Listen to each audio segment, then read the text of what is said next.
오늘 우리가 함께 살펴볼 창세기 15장은요. 한 사람의 깊은 의심이 어떻게 흔들리지 않는 확신으로 바뀌어가는지를 정말 생생하게 보여주는 이야기입니다. 자, 그 놀라운 여정 속으로 한번 들어가 볼까요? 혹시 이런 경험 있으세요? 정말 큰 전투에서 이겼는데 이상하게도 미래가 더 불안하고 두려워지는 거예요. 오늘 우리가 만날 주인공이 바로 그런 상황에 놓여 있었습니다. 이 감정적 갈등, 이게 이야기의 출발점이에요. 오늘 이야기의 주인공, 바로 아브람입니다. 당시 아브람은요, 무려 4명의 왕과 싸워서 말도 안 되는 승리를 거둔 직후였어요. 모두가 환호할 법한 순간인데 정작 그의 마음속에서는요, 아주 깊은 신앙의 위기가 시작되고 있었습니다. 자, 그럼 첫 번째 파트입니다. 도대체 인생 최고의 승리를 거둔 아브라함이 왜, 어째서 두려움에 떨고 있었을까요? 그 배경부터 한번 자세히 들여다보죠. 아브라함의 두려움은 사실 두 가지였어요. 첫째는 외부적인 위협. 자기가 방금 무찌른 왕들이 얼마나 강력합니까? 언제 보복하러 올지 모른다는 공포가 있었겠죠. 근데 진짜 문제는 내면의 의심이었어요. 하나님이 위대한 민족을 약속하셨는데 자신은 늙고 아이는 없잖아요. 이 약속 그냥 실패하는 거 아닌가? 하는 이 내적인 불안이 그를 더 힘들게 했던 거죠. 이렇게 아브라함이 두려움에 떨고 있을 때 바로 그 순간에 하나님께서 나타나 말씀을 건네십니다. 그런데 그 말씀이 처음엔 좀 수수께끼 같아요. 하지만 정말 강력한 메시지를 담고 있었죠. 하나님께서 아브라함의 이름을 딱 부르시면서 이렇게 말씀하십니다. 아브라함아, 두려워하지 말라.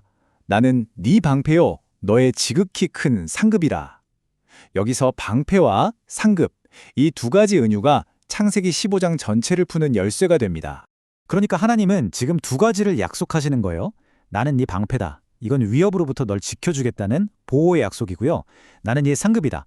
이건 궁극적인 보상을 주겠다는 약속이죠. 근데 이게 그냥 단순히 지켜주고 뭘 준다는 차원의 얘기가 아니에요. 그 의미를 좀 더 깊이 파고들어야 합니다. 먼저 방패를 한번 생각해 보세요. 고대 전쟁에서 방패는 뭐예요? 날아오는 화살과 칼을 막아주는 최후의 방어 수단이잖아요. 하나님께서 내가 너의 방패다라고 하신 건 너에게 오는 모든 공격, 내가 대신 막겠다. 너를 향한 타격, 내가 다 흡수하겠다는 엄청난 약속인 거죠. 자, 그럼 상급은 어떨까요? 이게 더 놀랍습니다. 히브리어 원어로 사카르라고 하는데요. 보통 상급하면 돈이나 땅 같은 걸 생각하잖아요. 근데 여기서 하나님은 그런 물질적인 보상을 말씀하시는 게 아니에요.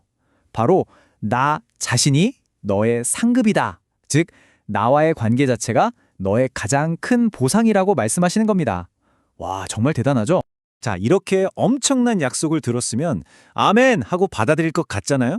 그런데 아브라함은 그러지 않아요. 여기서부터 이야기가 정말 흥미진진해집니다.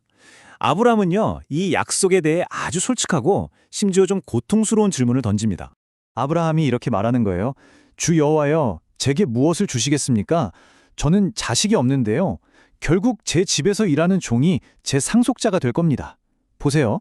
하나님의 그 거창한 약속과 아이 하나 없는 자신의 텅 빈 현실, 그 사이에 엄청난 간극을 정면으로 들이밀면서 자신의 솔직한 의심을 다 쏟아내는 거죠. 여기서 우리가 주목해야 할 점이 있습니다. 하나님은 아브라함의 이런 솔직한, 어찌 보면 불평 섞인 질문을 나무라지 않으세요. 오히려 그 정직한 의심에 정면으로 그리고 아주 직접적으로 응답해 주십니다. 그리고 그 하나님의 응답 방식은요, 아마 성경 전체를 통틀어서 가장 시각적으로 압도적이고 또 아름다운 장면이 아닐까 싶습니다. 하나님은 아브라함을 밖으로 데리고 나가서 말씀하십니다. 하늘을 우러러 무뼈를 셀 수 있나 보라. 네 자손이 이와 같으리라. 지금 아브라함의 시선이 어디에 꽂혀 있었죠?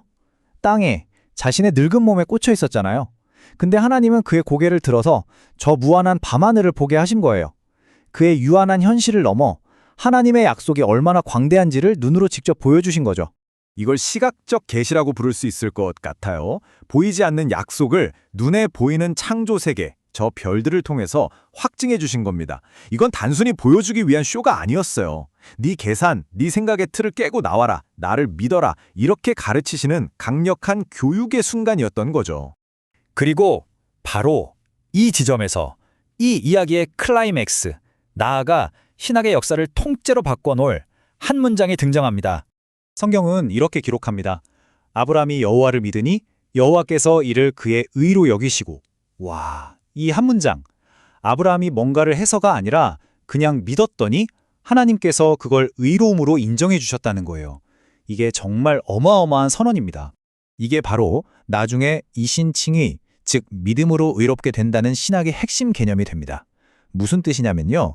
우리가 하나님 앞에서 옳다, 괜찮다고 인정받는 게 우리의 완벽한 행동이나 노력 때문이 아니라는 거예요. 오직 하나님을 신뢰하는 그 믿음에 대한 선물로 주어진다는 거죠. 유대교와 기독교 신학의 근간을 이루는 정말 중요한 사상입니다.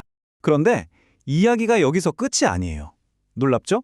아브라함이 마지막으로 한 번 더 증거를 구합니다. 어떻게 제가 이걸 확신할 수 있을까요? 그러자 하나님은 아주 이산하면서도 지극히 엄숙한 고대의 언약 체결 의식으로 응답하십니다. 이 언약식이 좀 독특한데요. 4단계로 이루어집니다. 먼저 아브라함이 증거를 요청하고 하나님은 희생 제물을 준비하라고 하시죠. 그리고 그 제물들을 반으로 쪼개서 길을 만들어요. 마지막으로 신적인 불이 그 사이를 지나갑니다. 자, 이게 대체 무슨 의미일까요? 이건 고대 근동지방에서 행해지던 목숨을 건 맹세 방식이었어요. 계약을 맺는 두 사람이 쪼개놓은 동물들 사이를 함께 걸으면서 이런 서약을 하는 겁니다. 만약 내가 이 계약을 깨면 나도 이 동물들처럼 쪼개져도 좋다. 정말 무서운 맹세죠? 자, 그런데 여기서 진짜 충격적인 반전이 나옵니다. 원래대로라면 아브라함과 하나님 둘이 같이 지나가야 하잖아요? 그런데 아브라함은 그냥 지켜만 보고 있고 오직 한쪽만 그 사이를 지나갑니다. 바로 연기나는 화로와 타오르는 횃불, 즉 하나님을 상징하는 불만 그 사이를 통과한 거예요. 이게 뭘 의미할까요? 하나님께서 이 맹세의 모든 책임을 그 저주까지도 혼자서 다 짊어지시겠다는 뜻입니다. 아브라함아, 너는 실패할 수 있어도 나는 절대 이 약속을 어기지 않겠다. 내 생명을 걸고 이 약속을 반드시 지키겠다. 하나님께서 일방적으로 선언하신 거예요. 정말 엄청난 사랑과 헌신이죠. 자, 오늘 이야기를 마무리하면서 이 질문을 던져보고 싶습니다. 만약 약속에 대한 믿음이 의심이 없는 상태로 증명되는 게 아니라 그 의심의 한가운데에서 우리가 어디로 향하는지로 증명되는 거라면 이건 오늘 우리에게 어떤 의미가 있을까요? 한 승리자의 개인적인 두려움으로 시작해서 결코 깨질 수 없는 하나님의 맹세로 끝나는 아브라함의 여정. 이것은 우리에게 보여줍니다. 진정한 믿음은 의심이 없는 완벽한 상태가 아니라 그 모든 의심과 불안을 가지고 솔직하게 하나님께 나아갈 때 바로 거기서부터 시작된다는 것을요.